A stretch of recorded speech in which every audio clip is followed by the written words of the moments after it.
BJP ने लोकसभा चुनाव के मद्देनजर चुनावी रणनीति का खाका खींचना तेज कर दिया है।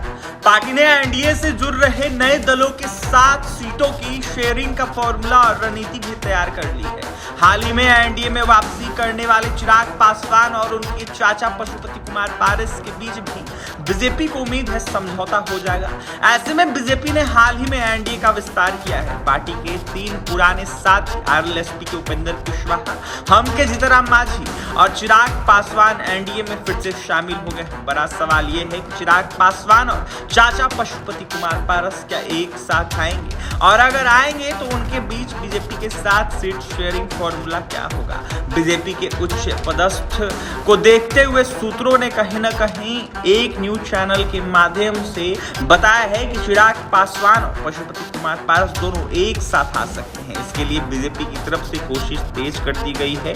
सूत्रों की माने तो चिराग पासवान ने जब एनडीए में वापसी की थी तब उनके सामने बीजेपी के नेतृत्व की तरफ से करीब 6 लोकसभा के फॉर्मूले की पेशकश की गई थी।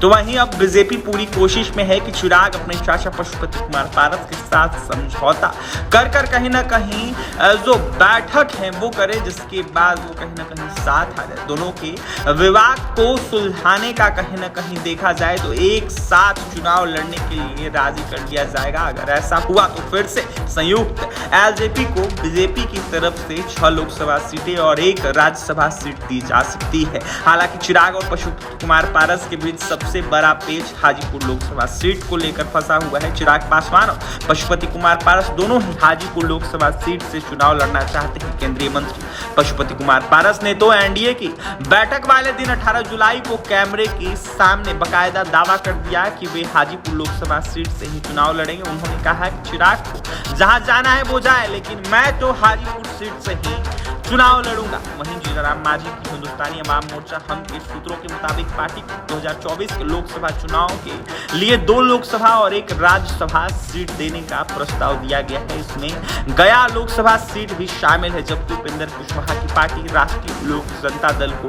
3 लोकसभा सीटें और 1 एमएलसी सीट मिलेगी, जिसमें जो है काराकाट लोकसभा सीट भी शामिल है, जहां से उपेंद्र कुशवाहा चुनाव लड़ेंगे। सूत्रों के मुताबिक बीजेपी मुकेश सहनी की विकासशील इंसान पार्टी यानी कि वीआईपी के साथ भी गठबंधन करना चाहती थी और बीजेपी ने उन्हें कहीं ना कहीं 2024 के लोकसभा चुनाव के लिए 2 सीटों की कहीं ना कहीं पेशकश की थी। हालांकि अभी साफ नहीं है कि इसमें से किस सीट पर बीजेपी अपने पार्टी के कार्यकर्ता को इन पार्टियों के सिविल पर चुनाव लड़ाएगी या नहीं। तो वहीं बीजेपी की कहीं ना कहीं देखा जाए तो बिहार में अगले लोकसभा चुनाव में महागठबंधन को परास्त करने के लिए ठोस रणनीति पर काम कर रही है। तो वहीं देखने वाली बात यह हो कि बीजेपी क्या कुछ करती है 24 के चुनाव में। फिलहाल सीट शेयरिंग को लेकर बीजेपी ने खाका तैयार कर लिया है। और भी तमाम खबरों के लिए NBC 24 के साथ बने रहे। बहुत बहुत धन्यवाद।